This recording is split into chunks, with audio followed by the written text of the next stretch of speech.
And now last week, former DNC interim chair Donna Brazile shocked both supporters of Hillary Clinton and Bernie Sanders with an excerpt from her book that contends that Hillary Clinton and the DNC basically signed an agreement to rig the primary against Bernie Sanders. So those were explosive allegations. And since then, the establishment has sent out members of the press as well as people who support Clinton, for example, Howard Dean, Joanne Reed, and others, to both attack Brazile and her findings. So this is very interesting. Now, let me go through a couple of the things that they're talking about in corporate media, because I think it's important to point out where they're getting, what they're getting wrong in this story, and then actually to point out why. Now, one of the falsehoods they spread is about the Clinton DNC agreement. So, you know, whenever you point out, hey man, look, they signed an agreement, HFA and the DNC, they signed an agreement, and that agreement basically let Hillary Clinton and the Clinton campaign take over all the operations of the DNC during the primary. This was signed back in April of 2015. So you talk about that, and Clinton supporters are like, yeah, but no, that's actually not what happened. Fake news, fake news. It's actually it was actually only about the general election. It wasn't about the primary. So Bernie Sanders, you guys were wrong. I'm with her. Really? Now, I want to give you an example of this. This is last Thursday. Now, last Thursday, NBC News published an article by Alex Seitz-Wald that said that Brazile was wrong because the agreement in question, a copy of which they provided to Seitz-Wald, applied only to preparations for the general election and had nothing to do with the primary season. Well, I mean, Clinton supporters are like, that's it, rigged. Nope, not at all. Look, see, it only applied towards the general election. Well, again, that would definitely destroy Brazile's argument and Bernie Sanders' argument, except that it's not true. And you find that out by actually reading the agreement. Now, it's funny because when you do read the agreement, like, for example, the Campaign Legal Center's Brendan Fisher did, you find out that this actually kind of bunk. How does anybody believe that the DNC HFA memo only applied to the general? Clinton controlled every communication mentioning a primary candidate. Look, man, that kind of power would effectively ensure that his name, Bernie Sanders, for example, wouldn't get out there. And see, that was the biggest problem for Bernie Sanders during the primary. He needed name recognition, and he didn't have any. Everybody knows who Hillary Clinton is, and in some ways that actually did work against her, to be fair, because everybody knew what Clinton, they knew what she was about. And they had problems with, of course, trustworthiness and the fact that, well, we don't think that she'll work on behalf of us. We think she works on behalf of the banks, et cetera, et cetera. So that worked against her. But, of course, then there are ways in which it worked in her favor. For example, in the southern states, where she dominated against a relatively unknown Bernie Sanders early on in the contest. So that, of course, was devastating to his campaign.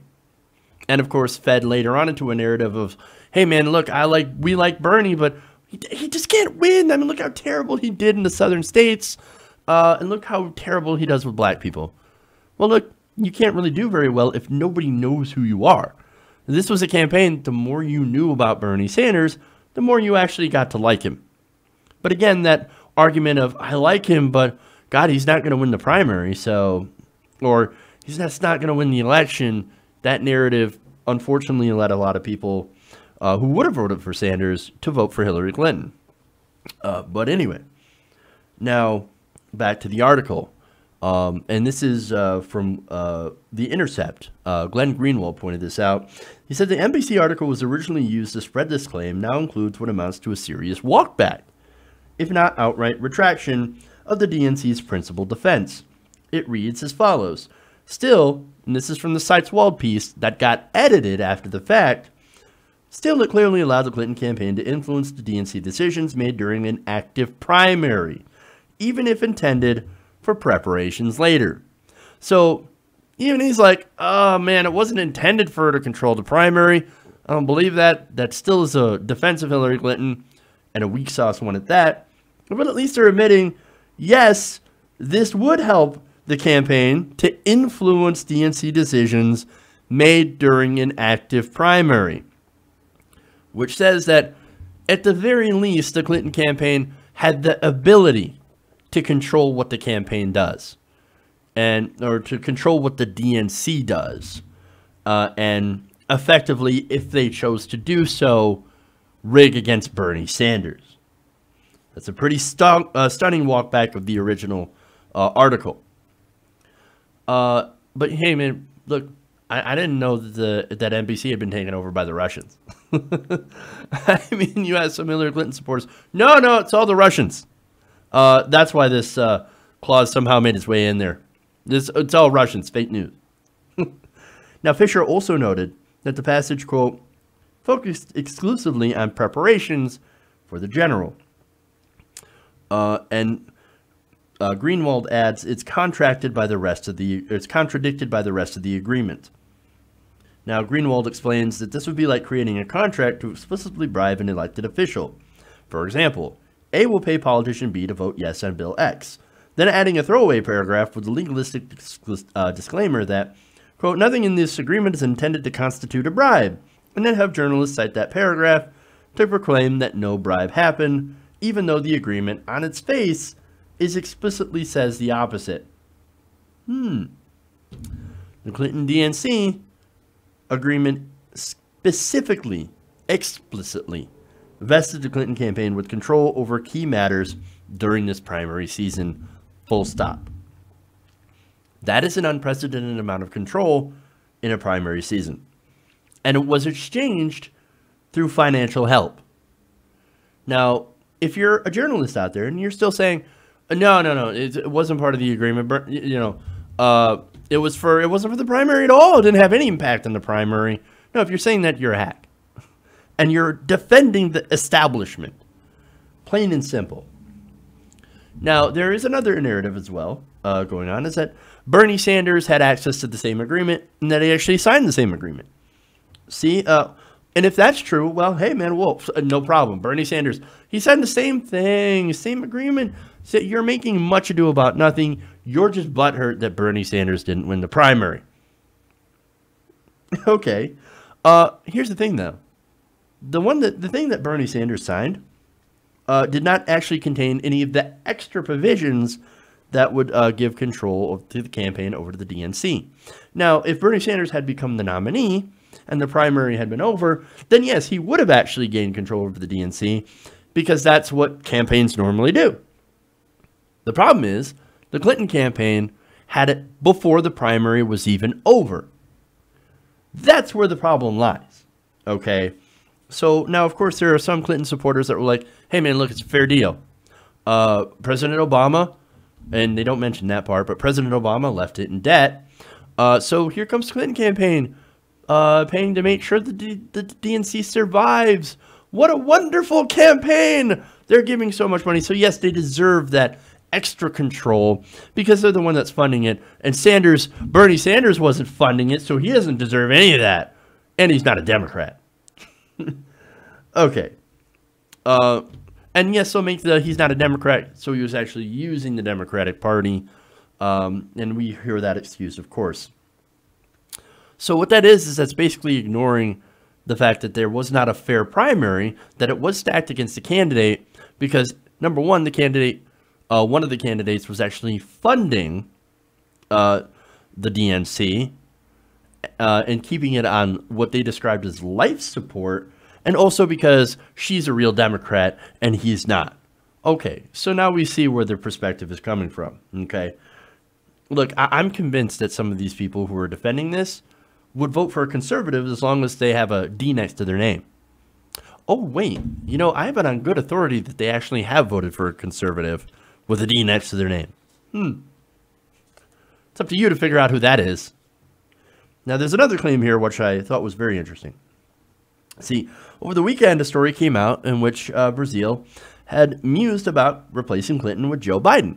Now, that was at the time where Hillary Clinton passed out, I guess, had some fainting spells, and there was a little bit of concern about her health, right? Now, the Washington Post decided to jump on this and made it seem like Brazile believed that she could single-handedly remove Hillary Clinton as the nominee. The headline was, Donna Brazile, I considered replacing Clinton with Biden as 2016 Democratic nominee. See, there's a couple of problems with this. For one, the article said that Brazile considered exercising this power after Clinton's fainting spell made her worry that Clinton was physically debilitated and her campaign was, quote, anemic and had taken on the odor of failure. I don't know what that odor smells like, but I'm pretty sure it's hot sauce. Just saying. Now, of course, weirdly enough, in the political sphere that we find ourselves in these days, and the situation that we find ourselves in, here's Brazile, a hardcore Clinton supporter. She supports Clinton. She was not ever in favor of Bernie Sanders. Now being targeted by the Clinton machine and all of her former compatriots. So again, this is somebody who was with her in all respects, wanted her to win, supported her, passed questions to her in a debate during the primary season when she worked at CNN.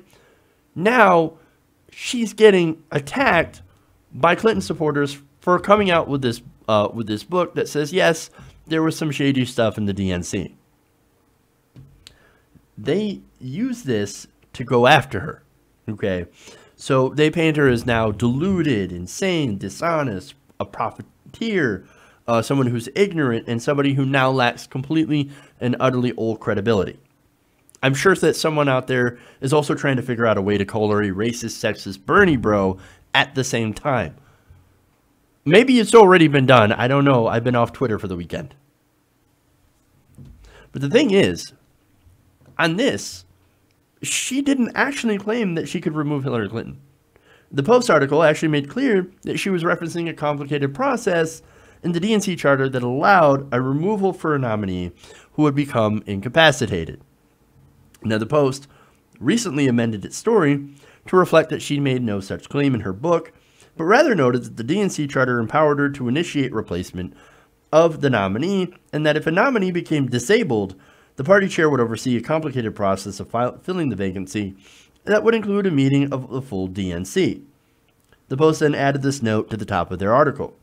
So here's the Post, again, having to walk back an article on this. Again, to establishment sources, having to walk back these articles, first NBC News, and then the Washington Post, saying, oh, yeah, you know what, they didn't actually say that, and actually here's a big correction that, you know, that we had to fix it. Somebody called us out. Oops, we made some big errors in defending the establishment, and now we've got to walk it back. And this one was a fairly decent one. But regardless, here you've got, you know, not politicians, but you know, supposed journalistic outlets going after her and attacking her viciously over things that she didn't say. And look, I talk about viciousness because I've been attacked by Hillary Clinton supporters for just simply calling out corruption and having the audacity to not be with her and actually challenging the DNC and wanting to make it better. So I know how vicious they can get, but considering how Brazile is African-American woman, you can only imagine how much more vicious these people are towards her. I mean, look, I've seen stuff about Elizabeth Warren. Here are so-called liberal people who are, again, are with her using Pocahontas. That's a smear that Donald Trump came up with in order to attack Elizabeth Warren for having the gall, again, to go out and say, yes, the nomination was rigged against Bernie Sanders. It doesn't matter who it is. It doesn't matter. It could be an African-American woman. It could be an old white Jew from Vermont. They don't care. They will use the nastiest, most vicious attacks to go after their political enemies, to those who do not support their vaunted Hillary Clinton. This is this is what our division in the Democratic Party looks like. Now, with that said, I'm actually going to give you a little bit of hope here, right?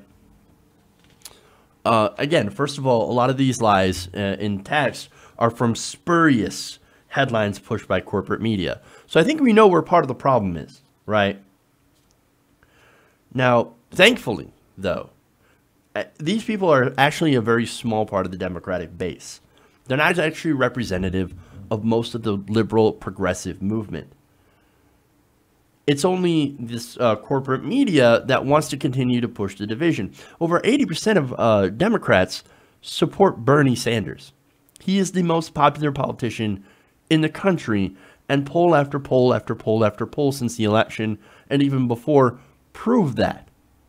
This is a very small amount of people, but what you get from the corporate media is they're continuing to push this narrative that it's the mainstream of the Democratic Party that are the ones that dislike Clinton, or I'm sorry, that dislike Bernie Sanders, and that it's actually just a very, very fringe amount of progressives or Bernie bros that are actually in favor of Bernie Sanders, that hate Hillary Clinton or that don't like Hillary Clinton, that think that she's untrustworthy. So what they're doing is that it's reversed. They're trying to push the narrative because what the reality is doesn't fit outside their Washington bubble. Because look, everybody in their bubble loves Hillary Clinton. Oh, what are you talking about? The vaunted, lovely Hillary Clinton. She's such a wonderful person. I sat down at a $2,700 luncheon with her. I don't understand why people don't like her. Well, maybe that's the problem. Maybe it's the fact that corporate media is now so disconnected with the average American voter. And that was the whole problem during the election. That is why she could not get votes in Michigan, Wisconsin, and Pennsylvania, because she couldn't appeal to regular Americans. And they look at her and all they see is she is the face of Washington corruption. She is the face of the Washington establishment. I cannot be on board with that. And that's what they see. So, look, and here's a reason why they're doing this, I think. Or at least one of the reasons, other than what I just mentioned. There is the idea that Bernie Sanders could run for 2020, right? So already they're pushing out these negative articles and going against Sanders and going against now Donna Brazile so hard because I want to prevent a Bernie Sanders run in 2020 against Donald Trump. They also want to prevent progressives from getting a foothold in government and overturning their precious apple cart, getting rid of their paid consultants, getting rid of their gigantic corporate donors. They don't want any of that stuff because they want to keep the corruption going. That is the status quo. That is why that's why they are the establishment, and that's why they're wrong. And that is why we have to defeat them. Hey everybody, thanks for watching this video. If you want to see more like this, please hit the subscribe button below. And if you want to support truly independent progressive media, please consider becoming a patron at patreon.com/TYTNation.